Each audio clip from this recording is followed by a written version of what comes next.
এক সময় একটি বিস্তীর্ণ এবং সুন্দর বনে আকাশ নামে একটি নীল শিয়াল বাস করত। আকাশ বনের অন্য শিয়ালের মতো ছিল না। সাধারণ লাল বা বাদামি পশমের পরিবর্তে আকাশের পশম ছিল নীল রঙের একটি চকচকে ছায়া, একটি পরিষ্কার গ্রীষ্মের দিনে আকাশের মতো ছকচকে। আকাশ বনের প্রতিটি কোণে অন্বেষণ করতে পছন্দ করত, লম্বা গাছ থেকে গভীরতম উপত্যকা পর্যন্ত। প্রতিটি পদক্ষেপে তিনি প্রকৃতির বিস্ময় এবং তাকে ঘিরে থাকা সৌন্দর্যে বিস্মিত হয়েছিলেন। একদিন যখন আকাশ বনের মধ্যে দিয়ে ঘুরে বেড়াচ্ছিল, তখন তিনি একটি খরগোশের পরিবারকে দেখতে পেলেন, যেখানে একটি সূর্যালোক তৃণভূমিতে খেলছিল। খরগোশ থেমে গেল এবং নীল শিয়ালকে দেখে অবাক হয়ে তাকিয়ে রইল। ভয় পেও না, আকাশ একটা বন্ধুত্বপূর্ণ হাসি দিয়ে বল। আমি আকাশ, নীল শিয়াল। আমি এখানে শুধু হ্যালো বলতে এসেছি। খরগোশ, কৌতূহলী কিন্তু সতর্ক, ধীরে ধীরে আকাশের কাছে এলো। শীঘ্রই তারা একসাথে চ্যাট করছিল এবং হাসছে, গল্প এবং অ্যাডভেঞ্চারগুলি ভাগ করে নিয়েছে, যেন তারা বছরের পর বছর ধরে বন্ধু ছিল। সেই দিন থেকে আকাশ এবং খরগোশ সবচেয়ে ভালো বন্ধু হয়ে ওঠে। তারা তাদের দিনগুলি বন অন্বেষণ করে, প্রজাপতিদের তাড়া করে এবং গাছের ছায়ার নিচে খেলা করে। কিন্তু একদিন একটি প্রচণ্ড ঝড় বনের মধ্যে দিয়ে বয়ে গেল, বজ্রপাত এবং বিদ্যুতের ঝলকানি সহ আকাশ জুড়ে। খরগোশগুলো ভয়ে একসাথে জড়স্ত হয়ে গেল, কি করবে ভেবে পাচ্ছিল না। আকাশ জানত তাকে তার বন্ধুদের সাহায্য করতে হবে। মনে মনে সাহস নিয়ে তিনি খরগোশদের একটি নিরাপদ এবং আশ্রিত গুহাজ নিয়ে গেলেন, যেখানে তারা নিরাপদে ঝড়ের বাইরে অপেক্ষা করেছিল। যখন ঝড় চলে গেল এবং সূর্য আরও একবার উদিত হল, খরগোশগুলি তাদের চোখে কৃতজ্ঞতা নিয়ে আকাশের দিকে তাকাল। ধন্যবাদ আকাশ, তারা বল। তুমি সত্যিকারের একজন বন্ধু।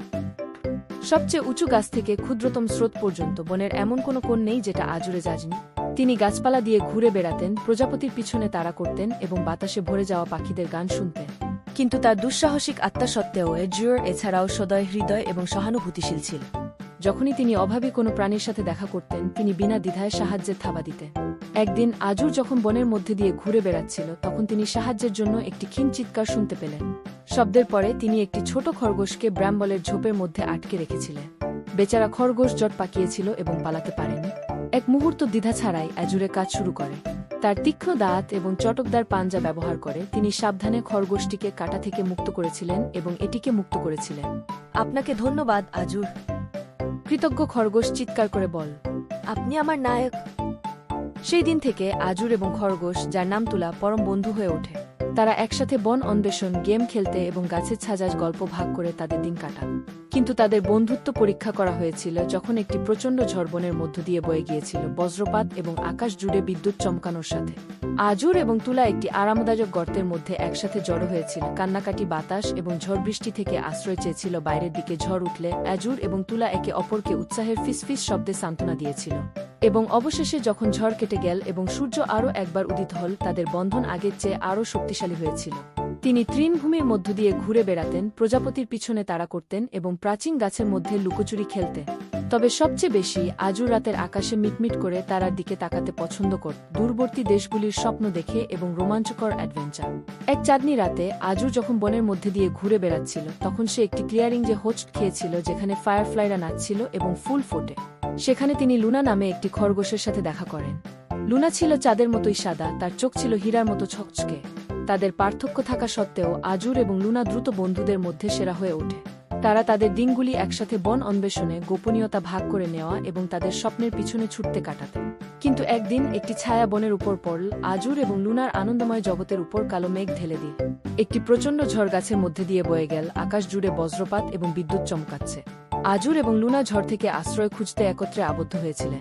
যখন বৃষ্টি নামল এবং বাতাস চিৎকার করে উঠল, আজুর লুনাকে সান্ত্বনার কথা বল, তাকে সুরক্ষিত রাখার প্রতিশ্রুতি দিল।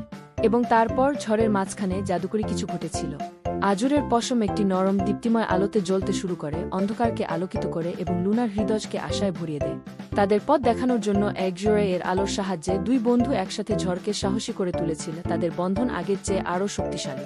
এবং অবশেষে যখন মেঘগুলি বিচ্ছিন্ন হয়ে গেল এবং সূর্য আরও একবার উদিত হল, আজুর এবং লুনা বন থেকে আবির্ভূত হল। তাদের বন্ধুত্ব উপরের তারাগুলির মতো উজ্জ্বল হয়ে উঠল। সেই দিন থেকে আজুর এবং লুনা একসাথে বন অন্বেষণ করতে থাকে, তাদের হৃদয় ভালোবাসা এবং বিস্ময়ে ভরা। এবং যখন তারা মন্ত্রমুগ্ধ বনের মধ্যে দিয়ে ঘোরাফেরা করত, তারা জানত যে তাদের দুঃসাহসিক কাজগুলি তাদের যেখানেই নিয়ে যায় না কেন, তারা সবসময় একে অপরের সাথে থাকবে। বনের কোণে সূর্যালোকিত গ্লেড থেকে ছায়াময় গ্রোভ পর্যন্ত। পথের ধারে তিনি বনের সমস্ত প্রাণীর সাথে বন্ধুত্ব করেছিলেন, সবচেয়ে ছোট পোকামাকড় থেকে শুরু করে শক্তিশালী ভালুক পর্যন্ত। কিন্তু তার অনেক বন্ধু থাকা সত্ত্বেও এজুর মাঝে মাঝে একাকী অনুভব করত। তিনি এমন একজনের জন্য আকাঙ্ক্ষা করেছিলেন যিনি তার দুঃসাহসিক কাজ এবং বনের সৌন্দর্য ভাগ করে নেন। একদিন আজুর যখন বনের মধ্যে দিয়ে ঘোরাঘুরি করছিল তখন কাছের একটি ঝোপ থেকে একটা মৃদু কাঁপুনি শুনতে পেল। কৌতূহলী তিনি কাছে গিয়ে ঝোপের মধ্যে আটকে থাকা একটি ছোট কাঁপুনি খরগোশকে আবিষ্কার করলেন। তুমি ঠিক আছ? আজুর জিজ্ঞেস করল, তার কণ্ঠ মৃদু। খরগোশটি ভয় ও অনিশ্চয়তায় ভরা চোখ বড় করে তাকাল। আমি হারিয়ে গেছি, সে স্তব্ধ হয়ে গেল। আমি জানি না কিভাবে আমার বাড়ির পথ খুঁজে পাব। আজুর ভীত খরগোশের জন্য দুঃখের যন্ত্রণা অনুভব করেছিল। বিনা দ্বিধায় তিনি তাকে তার থাবা দিয়েছিলেন। চিন্তা করবেন না, তিনি আশ্বস্ত হয়ে বললেন, আমি তোমাকে তোমার বাড়ির পথ খুঁজে পেতে সাহায্য করব। একসাথে আজুর এবং খরগোশ, যাকে তিনি তার চোখে চাঁদের মতো আলোর জন্য লুনা নাম দিয়েছিলেন, বনের মধ্য দিয়ে যাত্রা করেছিলেন। আজুর পথ দেখিয়েছিল তার প্রখর ইন্দ্রিয়গুলি তাদের গাছের গোলকধাঁধা এবং আন্ডারগ্রোথের মধ্য দিয়ে গাইড করে। তারা যাত্রা করার সময় আজুর এবং লুনা গল্প এবং স্বপ্ন ভাগ করে কথা বলে এবং হেসেছিল। এবং অনেক আগেই তারা সেরা বন্ধু হয়ে উঠেছে। আজুরের সাহায্যে লুনা শীঘ্রই তার পরিবারে ফিরে আসার পথ খুঁজে পেয়েছিলেন।